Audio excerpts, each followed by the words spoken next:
The afternoon I walked out of Millhaven Institution. The October wind off Lake Ontario hit my face like a slap from an old friend. 10 years.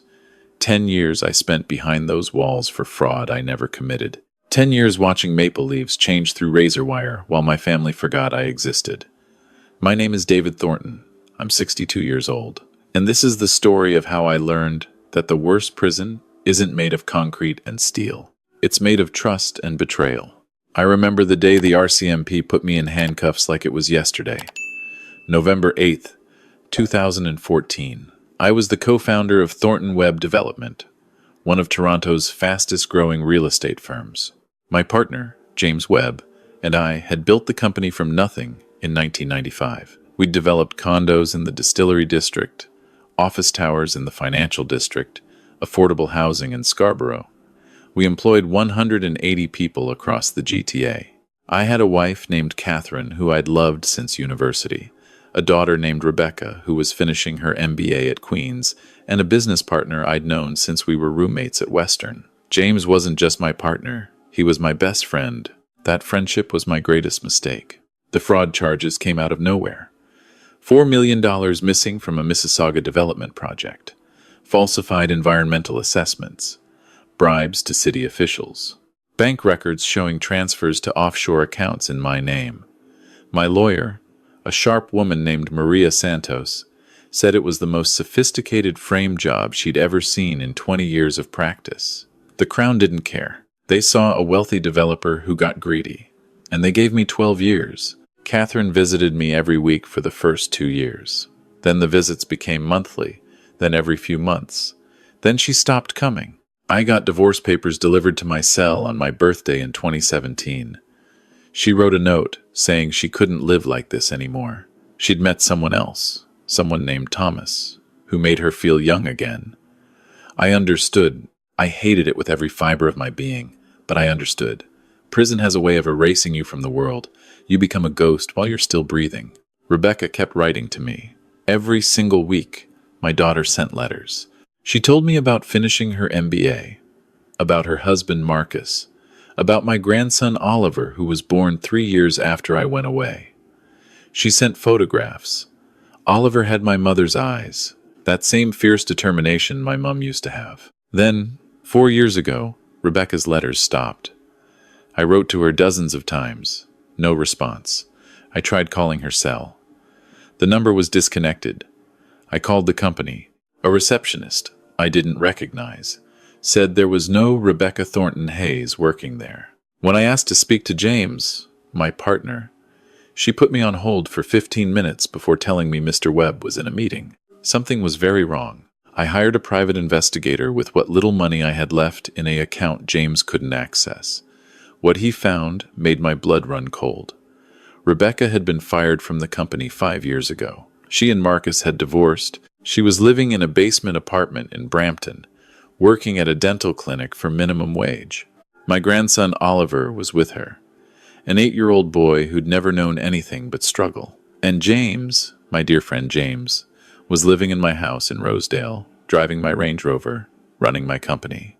He'd somehow convinced the board that I'd signed over power of attorney before my conviction. A document I never signed. A document that was as fake as the evidence that put me behind bars. I spent my remaining years in Millhaven planning, not revenge, justice. There's a difference. Revenge is hot and reckless, born of anger and pain. Justice is cold and precise, born of truth and patience. When I walked out of that institution on that gray October afternoon, I had nothing but the clothes on my back, a bus ticket to Brampton, and a check from the Ontario government for $500,000. Wrongful conviction compensation. $50,000 for every year I lost. It doesn't replace those years, but it gave me the war chest I needed. The bus ride from Bath to Brampton took 5 hours. I sat in the back watching Ontario roll by through dirty windows. The world had changed while I was gone. People stared at screens in their hands. Buildings I remembered were gone, replaced by glass towers I didn't recognize. The Jays had won the pennant twice while I was inside. I'd missed it all. Brampton was worse than I remembered. The address the investigator gave me led to a neighborhood that made me sick. A rundown triplex on a street where half the houses had boarded windows. My daughter, who'd once lived in a 4-bedroom home in Lawrence Park, was now in a basement apartment where I could see mold growing around the window frames. I knocked, footsteps inside, a pause, a chain being undone. Then the door opened, and I saw what 10 years of my absence had done to my little girl. Rebecca looked like she'd aged 20 years. She was 34 but could have passed for 50. Her hair was gray at the temples. Her shoulders were hunched from exhaustion. Her eyes had that hollow look of someone who'd stopped hoping for good things. When she saw me, her hand flew to her mouth. "Dad," she whispered. Just that one word, "Dad." Then she fell into my arms and sobbed like a child. We sat in her tiny kitchen while she told me everything. The coffee was weak, the table was from IKEA and wobbling on an uneven floor, but I didn't care. I just listened. "It started 8 months after I went to prison," Rebecca said. "Uncle James came to me with documents. He said you'd signed everything over to him before the trial. He said it was to protect the company in case you were convicted. I didn't believe him at first, but the signatures looked exactly like yours. The lawyers verified them. I was only 24, Dad. I didn't know what to do." "What happened next?" I asked. "James said I could stay on in business development. But he promoted his own people to senior management. People I didn't know, people who had no history with the company. They started squeezing me out, making my life hell, finding fault with everything I did. 4 years ago, they fired me for cause, said I was leaking proprietary information to competitors. It was a lie, Dad. I never did that." "I know, sweetheart. I know." Rebecca wiped her eyes with a threadbare napkin. "Marcus couldn't take it anymore. We lost our condo. We had to pull Oliver out of his Montessori school." Marcus said, "I came from a family of criminals." He said he didn't sign up for this shame. He left. Moved back to Halifax. He sends Oliver a card at Christmas and that's it. "Where's Oliver now?" I asked. "School. He's at the public school down the street. He's a good kid, Dad. So smart. But he's angry. He doesn't understand why his life is the way it is. He asks me why other kids go to camp, and we can't even afford new winter boots. I don't know what to tell him." I reached across that broken table and took my daughter's hands. They were rough and dry, the hands of someone who worked too hard for too little. "I'm going to fix this," I said. "How?" "James has everything. He has lawyers, money, power. We have nothing. We have the truth. And we have something he doesn't know about." "What?" "That wrongful conviction, compensation, $500,000. And we have me. He thinks I'm a broken old man who just got out of prison, ready to disappear. He's wrong." I spent the next 4 weeks gathering information. I didn't announce my presence. I was a ghost, and ghosts don't knock on front doors. The private investigator was named Chen Liu. He was 38, a former Toronto police detective who'd left the force after exposing corruption in a drug unit. He had a bad knee from a car chase gone wrong, drank too much coffee, and had a hatred for corrupt rich people that made him perfect for what I needed. "Your partner is a real piece of work," Chen said when we met at a Tim Hortons in Mississauga. "He's been running Thornton Webb into the ground, cutting corners on safety, using cheap materials, bribing inspectors. The company's worth maybe a third of what it was when you went away. Half the old crew has quit. The good people couldn't stand working for him." "What about the documents?" I asked. "The power of attorney." Chen slid a folder across the table. "I had a forensic document examiner look at them. Off the record, of course. She says the signatures are very good forgeries, but they're definitely forgeries. There are microscopic differences in the pen pressure, the angle of certain letters. A good expert could prove it in court." "What else?" "Your partner has a weak spot. His name is Robert Chen. No relation. He's the CFO that James brought in after you went away. Robert handled all the dirty work, including setting you up. And Robert has a problem. He's being blackmailed." "Blackmailed for what?" Chen pulled out photographs. Robert was having an affair with a city councilor. The councilor helped push through zoning variances for Thornton Webb projects in exchange for cash and, well, other considerations. "Someone's got evidence." Robert's paying $5,000 a month to keep it quiet. Who's blackmailing him? Chen smiled. That's the interesting part. I think it's James. I think James is blackmailing his own CFO to keep him loyal, keep him from ever talking. Can we prove it? Maybe. If we can flip Robert, get him to talk, everything else falls apart. Finding Robert Chen wasn't difficult. He was a creature of habit.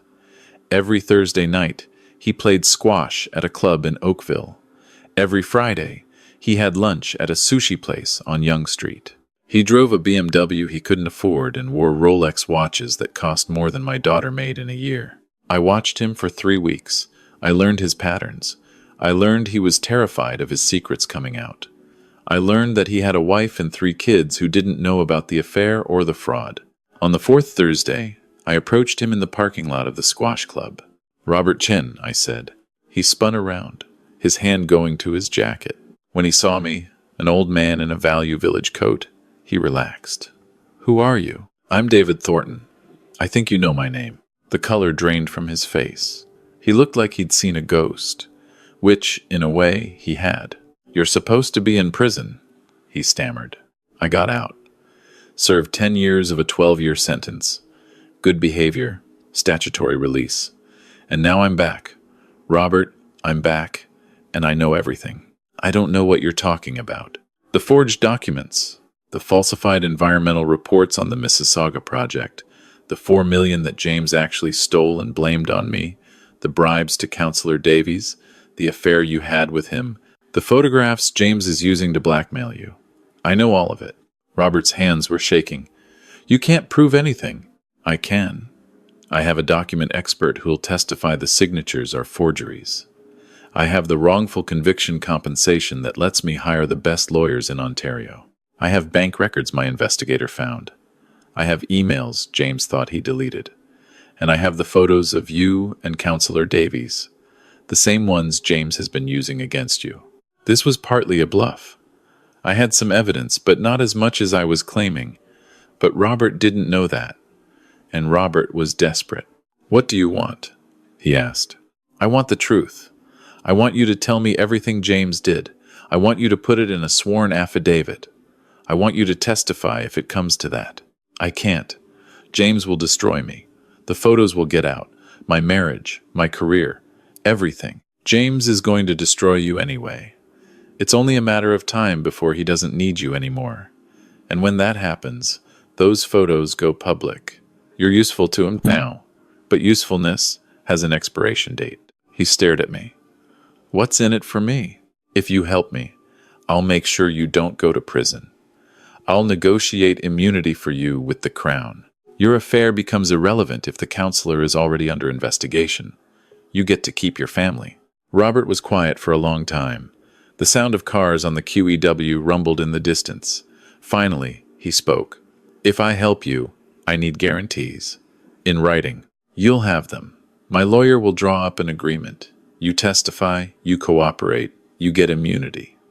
That's more than James will ever offer you." He broke right there in that parking lot, with the smell of October rain in the air. Robert Chen told me everything. James had been planning to steal the company for years. He'd always resented that I got the CEO title and he was president. We were equal partners, 50-50, but I was the face of the company. My father had been in construction. I understood the trades. I had the relationships. James was the finance guy, the numbers guy.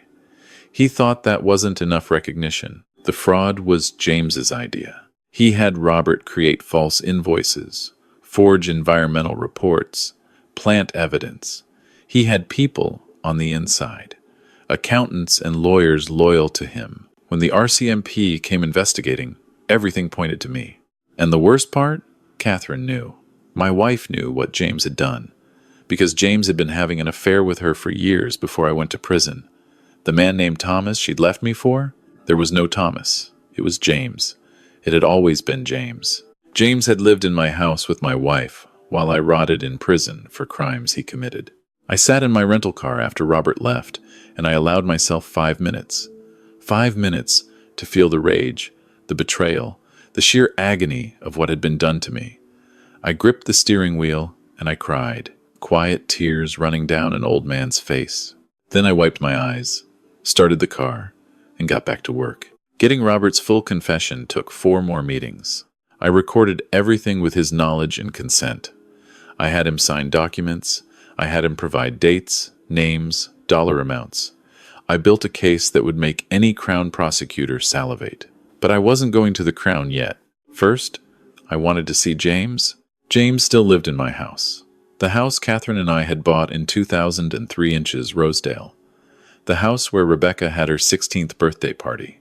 It was a beautiful red brick Victorian, worth close to $4 million now. I'd renovated the kitchen in 2010, added a garage in 2012. Now James lived there with Catherine, with my wife. In my house, I drove up on a Sunday morning in November. The leaves were gone from the trees. I'd dressed carefully, in cheap clothes from Walmart. I hadn't shaved in a week.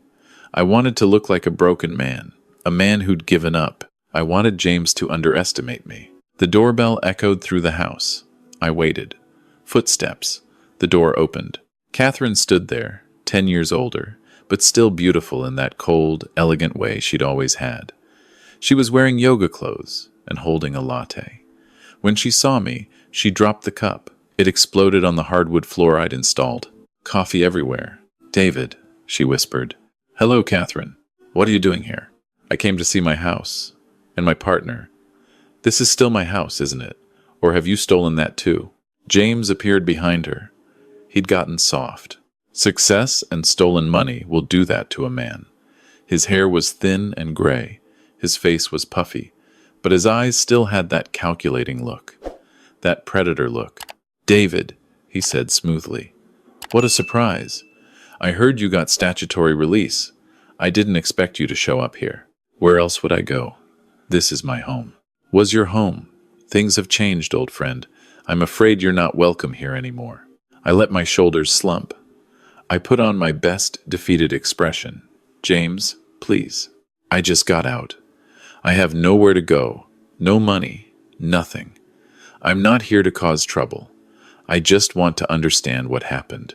Catherine started to say something, but James cut her off. "Let him in. I want to hear what he has to say."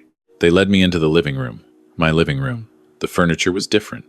My photographs were gone, but I could still see the bones of the home.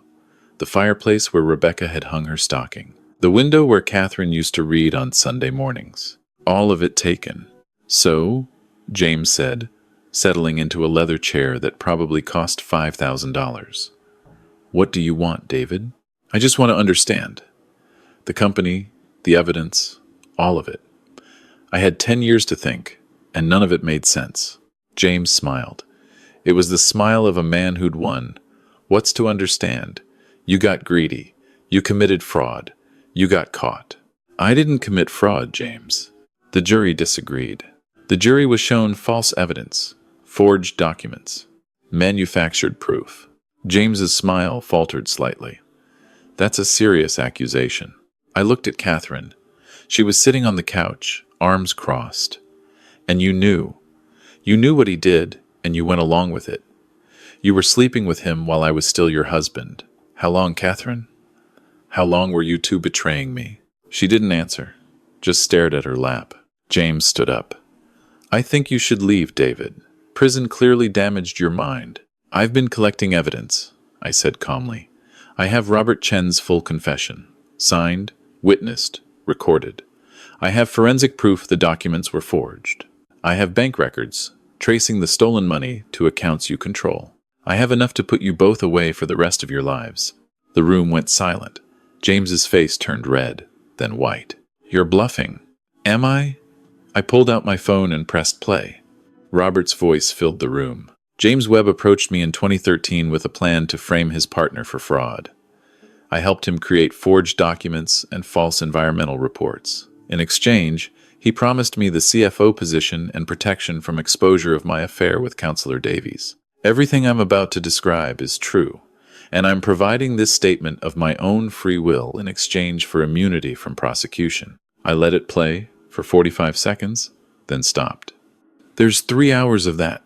Names, dates, amounts, everything you did. And Robert isn't the only one who's talked. You made enemies, James. People who were happy to speak once someone was finally listening. James looked at Catherine. She looked at him. In that moment, I saw their relationship clearly. It wasn't love. It was a partnership built on guilt and greed. "What do you want?" James asked. His voice had lost its smoothness. "I want everything back. The company, this house, my reputation. I want you to sign a full confession and surrender to the authorities. I want Catherine to renounce any claim to my assets, and I want you both out of my life forever." That's insane. Then I release everything to the Toronto Star and the Crown. You'll still go to prison, but it'll be after a very public trial where everyone knows exactly what you did. Every client, every employee, every contractor you've ever worked with. James was breathing hard. "I need time to think." "You have 48 hours. After that, everything goes public." I stood and walked to the door. "Oh, and James? I've made copies. They're with 3 different lawyers and 2 journalists. If anything happens to me, to Rebecca, or to my grandson, everything gets released automatically. So don't even think about it." I left them standing in my living room. The next 48 hours were the longest of my life. I stayed with Rebecca and Oliver in that basement apartment. I finally got to know my grandson properly. This boy who had my mother's eyes and my stubborn streak. Oliver was wary at first. He knew I'd been in prison. But over those 2 days, we talked. I told him stories about his great-grandmother, about building the company, about the house where his mother grew up. "Grandpa," he said on the second night, "Uncle James says you're a bad man, that you stole money." "Uncle James lied, buddy. He did bad things and blamed me for them. But the truth is coming out now." "Will you go away again?" "No, I'm home now, and I'm not going anywhere." On the morning of the 3rd day, my phone rang. James's lawyer. They were ready to negotiate. The meeting took place at Maria Santos's office downtown. James looked like he hadn't slept. Catherine wasn't there. His lawyer, an expensive man in a 3-piece suit, did most of the talking. The negotiations were brutal. James tried to bargain, to minimize what he'd have to give up. His lawyer made threats about countersuits. I sat calmly through all of it with Maria and Chen beside me. In the end, James had no choice. The evidence was overwhelming. Robert Chen had provided too many details. The forged documents couldn't withstand forensic scrutiny. If it went to trial, James would lose everything and spend 20 years in prison. We reached an agreement. James would sign a full confession and cooperate with Crown prosecutors in exchange for a reduced sentence. He would plead guilty to fraud, forgery, and conspiracy. He would serve a minimum of 8 years in a federal institution. Catherine would divorce James and renounce any claim to assets acquired during our marriage. She would also sign a statement admitting knowledge of the fraud. In exchange for her cooperation, she would avoid criminal charges but would face a civil lawsuit for damages. All of my assets would be returned, including the company, the house, and all financial accounts. Rebecca would be reinstated as VP of Development with back pay for the 5 years she was wrongfully terminated.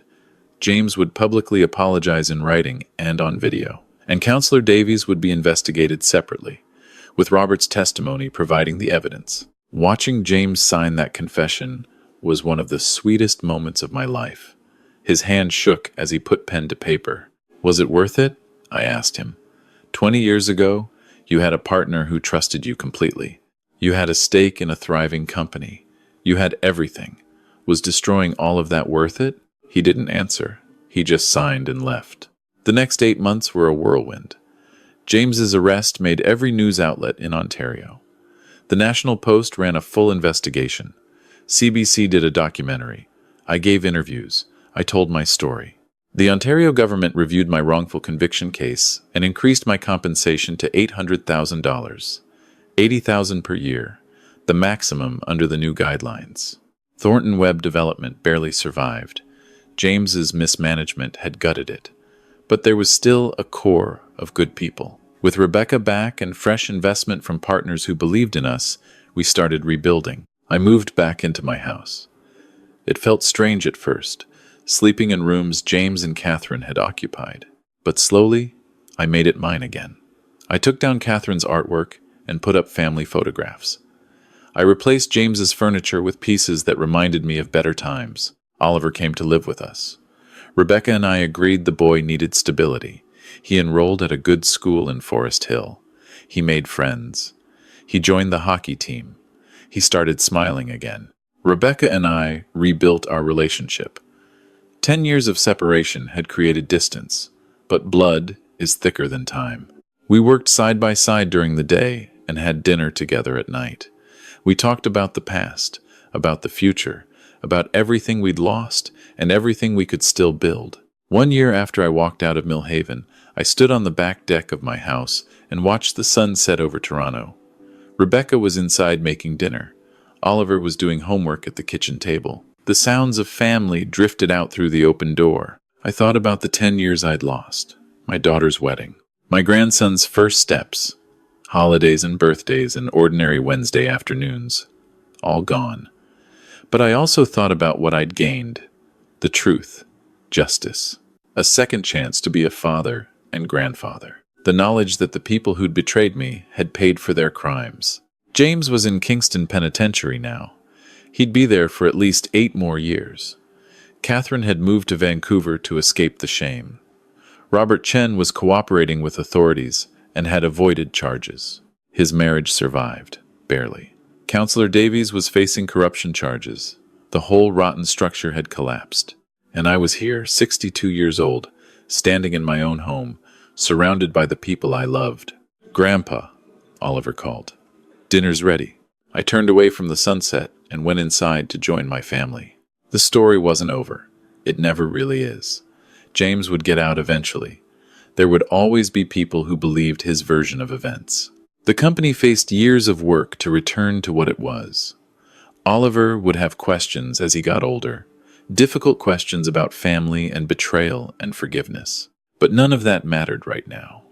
What mattered was the smell of Rebecca's cooking, the sound of Oliver's laughter, the warmth of a house that was finally home again. I'd lost 10 years, but I had the rest of my life ahead of me, and I intended to make every single day count.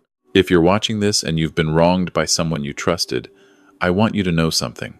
Justice is possible. It takes patience, it takes planning, it takes the courage to keep fighting when everything seems lost. But it's possible. James thought he'd won. He thought money and power and fake documents would protect him forever. He was wrong. The truth has a way of surfacing no matter how deep you try to bury it. I'm David Thornton. I spent 10 years in prison for fraud I didn't commit. My business partner stole my company, my house, and my wife. He tried to destroy my daughter and my grandson. He failed. And if anyone watching this is facing a similar battle, take heart, keep fighting, keep gathering evidence, keep believing in justice. Because in the end, the truth always wins. Always.